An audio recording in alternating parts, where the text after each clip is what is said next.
If you're going to use pallet wood for your projects, there's one thing you need to do before you finish or seal the wood for your project. You need to get a moisture meter and check the moisture content of the wood. I will leave a link for one in the description.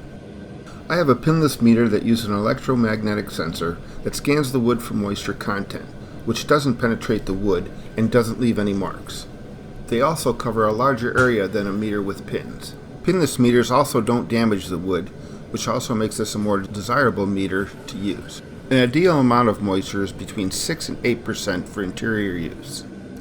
When I turn on my meter, I have to set it for what I'm testing. Mine has 4 different settings: walls, masonry, softwood, and hardwood. The pallet wood I have is oak and cherry, so I will select hardwood. Now if the wood is too wet, as it starts to dry out, it'll warp. However, if the wood is too dry, it'll also collect moisture and will start to warp. An ideal reading will show up as a green indicator on the indicator bars. The pallet wood I have here is at an ideal range. However, it is a little bit on the dry end, so I need to be careful how I store it, depending on humidity, and the fact that I have it stored in the garage will affect how it stays dry or collects moisture.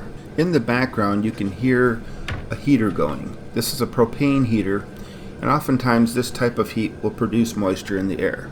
And when I'm not in the garage and it's not running, the moisture in the air, the humidity, is going to be much lower. So this is going to change the wood quite a bit. Here's a piece of wood that I machined about a month ago, and it has gone through several heating and cooling cycles in my garage.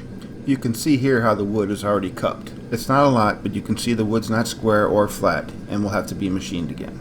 Once you're finished making whatever you're going to make sure all sides and edges are sealed, and this will minimize any cupping or warping. These wall decorations were made from the pallet wood I was just testing and showed you.